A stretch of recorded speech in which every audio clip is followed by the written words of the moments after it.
This presentation is to answer the question, what is PHP? Well, PHP is one of the most popular scripting languages that are used for web development. The cool thing about PHP is it's embedded inside of an HTML page itself. There are special script tags that you'll use to delineate PHP code from HTML code. And its main purpose is to make web pages dynamic. Now, by dynamic, I don't mean cool, although they might be cool when we're done. But the idea of dynamic is to make the display change based on something that perhaps the user inputs, their name, account number, something like that, or perhaps on data that's in the database that we'll hook up to.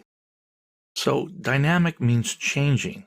And the nice thing about PHP is it's going to live in a web page, and those things about the web page and about HTML code that don't change, we're going to just leave them in regular old HTML code. But the PHP stuff will give us new HTML code depending on user input and data in the database. Now, PHP is what they call a server-side language.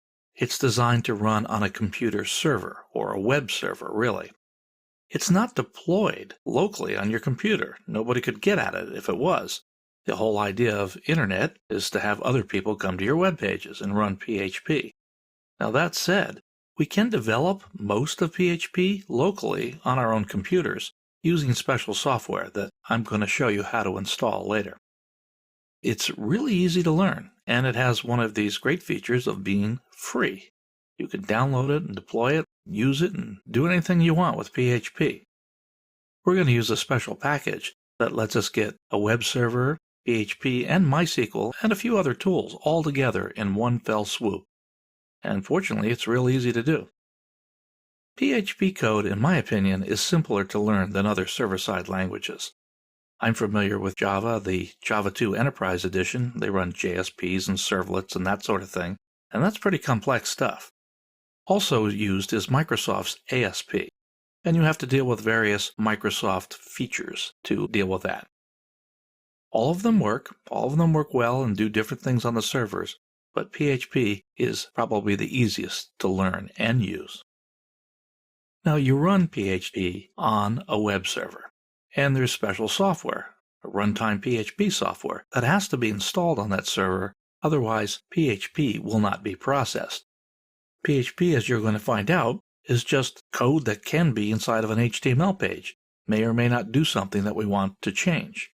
Now generally, the output from a PHP program itself is another HTML page, and you'll see how that works.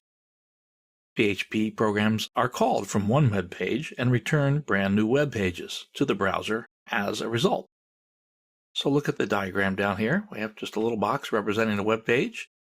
It starts on your local browser. You click a button or a link, and it calls a PHP program. It does its processing and then renders a brand new web page back to your browser. Let's take a look at a real web page. This is a very simple one. I have it deployed on my website, profperry.com, and it's just Hello PHP. I'm going to refresh the page. Now it's blue. Do it again, red, maroon, different colors each time I click the refresh page. The code for this is relatively simple. Let's take a look at it real quick. Just a few lines of PHP code. Don't worry if you don't understand them right now, you will later. Just a few lines of code to get something very simple to happen. Let's look at one more web page. This is a website that I use. This is also written in PHP. Look at the code for that. This is just a little bit of it around line 390, and you can see there's a bit more going on. By the time we're done with the class, you're going to understand most of this. And this is approximately a 1,500-line program. So, there it is. Get ready to learn PHP and do great things.